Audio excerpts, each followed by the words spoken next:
केंद्र सरकार ने सीए को लागू किया और मैं एक बात ये कहना चाहता हूँ कि अब सियासी लोगों से कहूँगा, क्योंकि इलेक्शन करीब है, कोई खराब राजनीति ना करें। देश का माहौल खराब करने वाली राजनीति सीए पे नहीं होनी चाहिए, क्योंकि मुसलमानों को ये कह के भड़काया जा रहा है कि सीए उनके खिलाफ लाया जा रहा है। ऐसा नहीं है, बल्कि सीए उनके लिए लाया जा रहा है जो हमारे गैर मुस्लिम भाई दूसरे मुल्कों के अंदर उत्पीड़न का शिकार हो रहे हैं, उन्हें यहाँ की नागरिकता देने की बात है, बल्कि यहाँ के नागरिकों को बाहर निकालने की बात नहीं है। तो जो सच्चाई है, सियासी लोग सच बयान करें और सच बयान करने के बाद बात करें, क्योंकि मुसलमानों को अब तक जो है सिर्फ भड़काने का काम किया जा रहा है। तो मैं ये अपील करता हूँ तमाम सियासी लोगों से कि मुसलमानों को भड़काए ना। मैं मुसलमानों से अपील करता हूँ कि सियासी मुखौटों को पहचाने, और क्योंकि ये सीए सिर्फ और सिर्फ गैर मुस्लिम लोग जो दूसरे मुल्कों में उत्पीड़न का शिकार हैं उनके लिए है, उनको नागरिकता देने की बात है, बल्कि यहाँ के मुस्लिम भाइयों की नागरिकता छीनने की बात बिल्कुल नहीं है। और राष्ट्रवाद से बढ़ के कोई चीज़ नहीं होती है। सीए राष्ट्र हित में है, और जो चीज़ राष्ट्र हित में है वो मुसलमानों के हित में है। माना जाए कहीं ना कहीं ठीक है। बिल्कुल सीए जो है अपनी जगह पे बिल्कुल ठीक है। तो क्या कहना चाहेंगे मुस्लिम समुदाय? मैं मुसलमानों से अपील करूंगा कि जो है सीए को समझें, सियासी लोगों के भड़कावे में ना आए, बल्कि राष्ट्रवाद का मैसेज दें। भारत सरकार ने सीए कानून लागू कर दिया है, उसकी नोटिफिकेशन जारी कर दी है।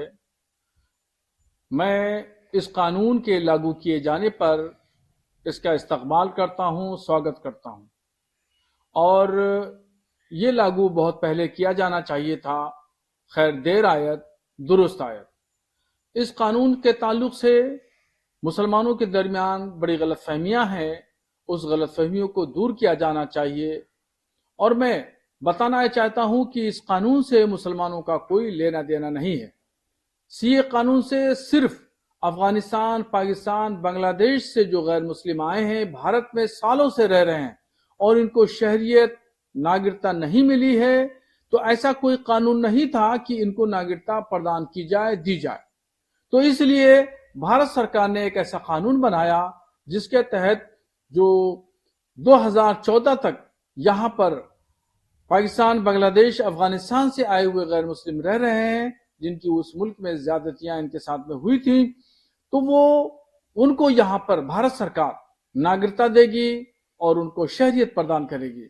इस कानून से भारत में करोड़ों मुसलमानों का से मुतालिक कोई लेना देना नहीं है, और ना ही इस कानून के जरिए किसी भी मुसलमान शख्स की नागरिकता जाएगी या शहरियत छीनी जाएगी।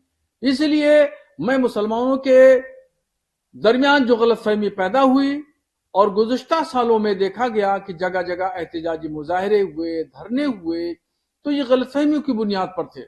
कुछ लोगों ने, पॉलिटिकल लोगों ने मुसलमानों के दरमियान गलतफहमियां पैदा कर दी गई थी, मगर अब बहुत हद तक तमाम चीजें दूर हो चुकी हैं। और मैं ये चाहूंगा कि जो अफवाहें गुज़श्ता सालों में फैली हैं या अब फैल रही हैं, उस सिलसिले में मैं तमाम मुसलमानों को मशवरा दूंगा कि अफवाहों पर ध्यान न दें, और जो ये मुसव्वदा है इसको पढ़ें।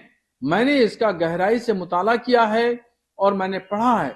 इस मुसव्वदे में कहीं भी किसी भी ताल्लुक से मुसलमानों से कोई इसका लेना देना नहीं है, और न ही मुसलमानों की नागरिकता या शहरियत उनकी छीनी जाएगी या उनकी शहरियत पर कोई सवाल चिन्ह लगेगा। इसलिए मुसलमानों को इत्मीनान रखना चाहिए, और न इससे घबराने की जरूरत है और न ही इससे डरने की